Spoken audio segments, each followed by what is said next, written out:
सन्माननीय व्यासपीठ, आदरणीय गुरुजन वर्ग आणि वंदनीय माझे बालमित्र मैत्रिणींनो, तुला नमस्कार.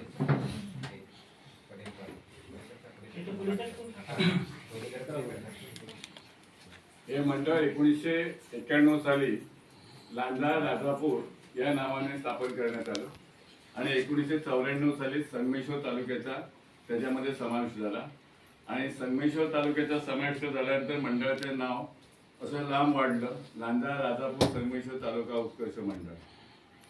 बरोबर आहे ना? तुम्ही म्हणाल होते, बरोबर आहे ना? नाही तू म्हणाला. तर त्या अनुषंगाने मला आता असाच प्रश्न पडलाय तुम्हाला ग्रामस्थांना किंवा इथले शिक्षक येतात जातात की तुम्हाला आमच्यापर्यंत पोहोचायला 35 वर्ष का लागली? कारण तुमच्या आजूबाजूच्या सर्व गावामध्ये आम्ही 35 वर्षात बरेच वेळा इथे आलेलो आहे. पण तुम्ही 35 वर्षात आमच्याकडे आलात, तुमचं स्वागत आहे. तुम्हाला मी धन्यवाद देतो, सुयश देतो.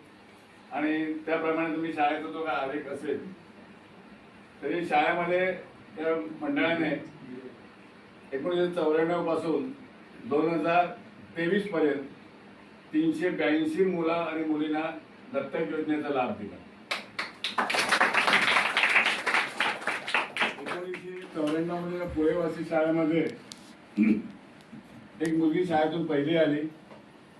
तिला त्यावेळेला 82% मार्क मिळाले होते आणि नंतर आम्ही सहज उत्सुकतापणे तिला विचारलं पालकांना की बाबा या मुलीचं आता तुम्ही करणार काय?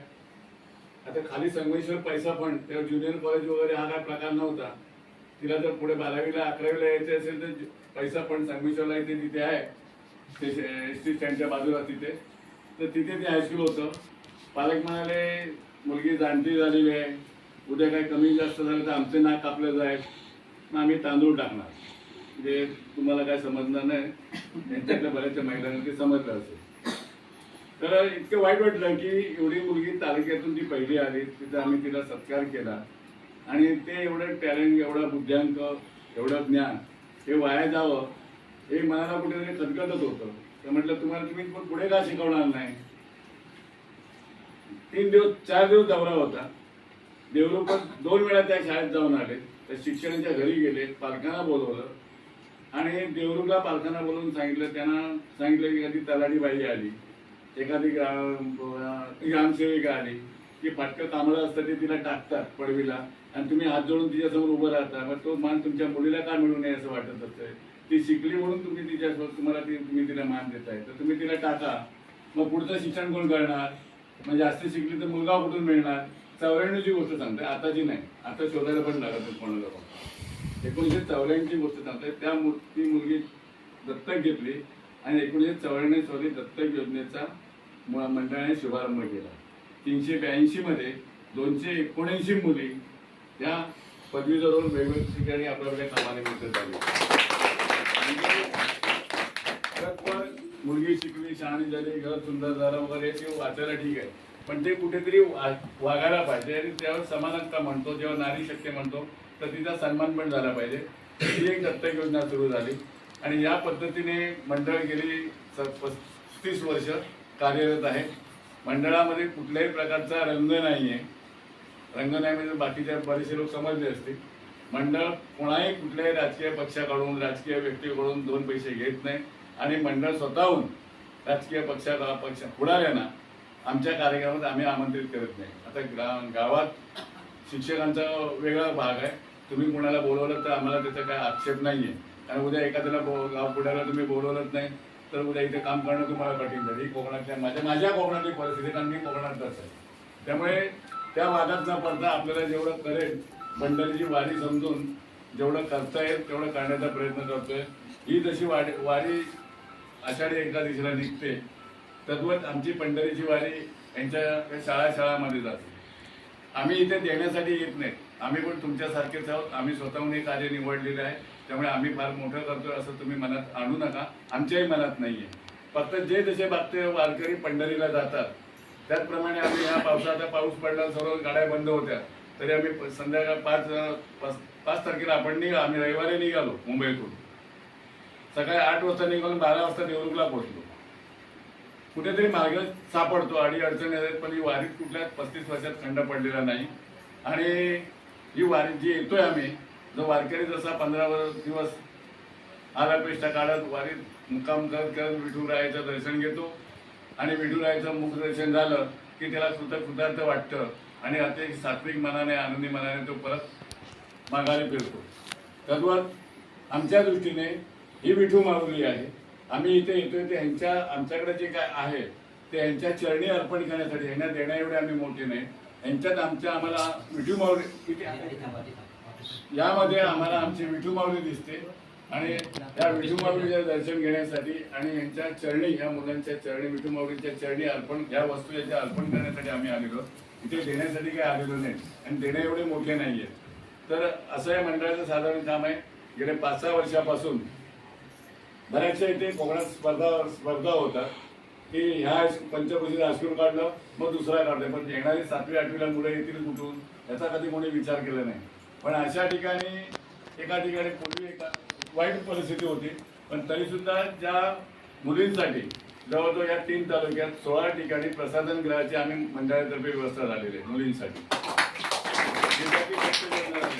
त्याच्यानंतर बरेच सामाजिक कार्य करत असताना सुद्धा गेल्या 4-5 वर्षापासून आम्ही शिकाल तर शिकाल, वाचाल तर वाचाल हे म्हणत असताना विद्यार्थ्यांनी विज्ञानाची कास धरावी. कारण आता एखादं यंत्र बाजारात आज संध्याकाळी आलेलं आहे, ही वस्तू मी संध्याकाळी घेतली तर उद्या बाहेर तुमचे मुख्याध्यापक सांगते हो तुम्ही ही घेतलीत, मी आता काही नवीन आले बघा. म्हणजे जीवन आणि जग आणि क्रांती हे अतिशय गतिमान राहिलेलं आहे. तुम्ही थांबाल तर थांबलात, तुम्ही त्याच्या पुढे 2 पावलं जाल तर जगात टिकून राहील.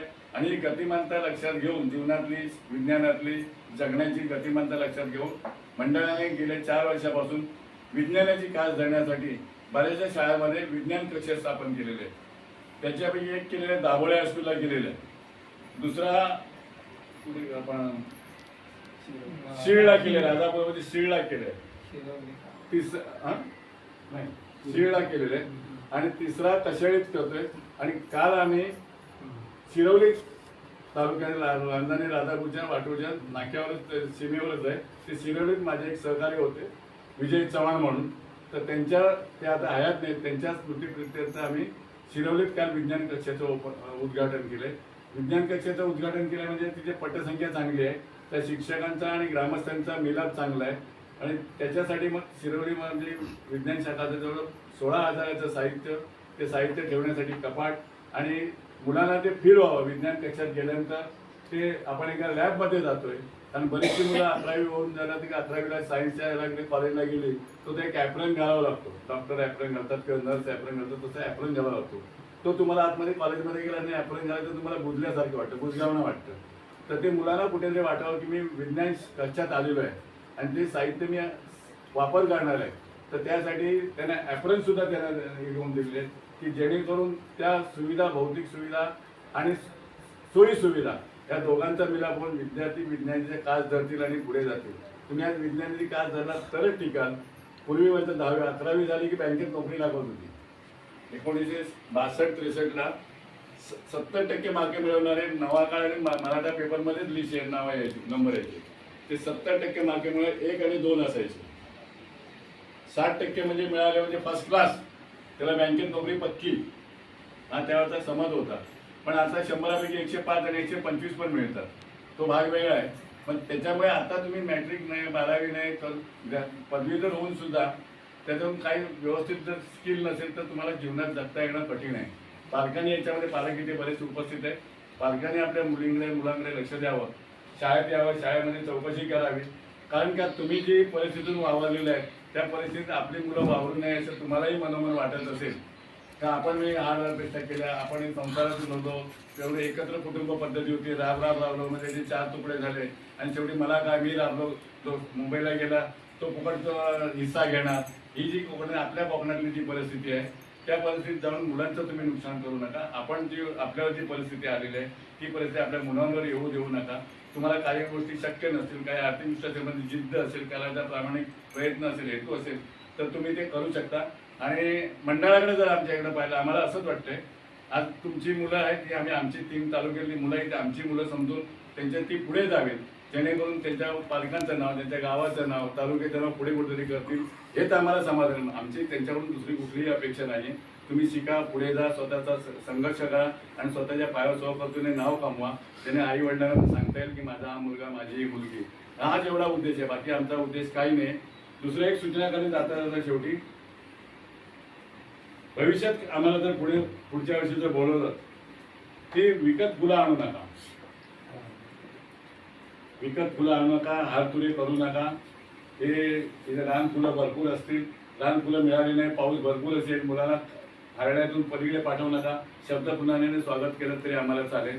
स्वागतासाठी किंवा याच्यासाठी आम्ही सुरुवातीला सांगले या माऊलींच्या दर्शनासाठी आणि हे काही वस्तू जे आम्ही आणतोय त्या माऊलींच्या चरणावर अर्पण करण्यासाठी आम्ही इथे येतो. यापेक्षा आमचा जास्त कुठला उद्देश नाही, भावना नाही.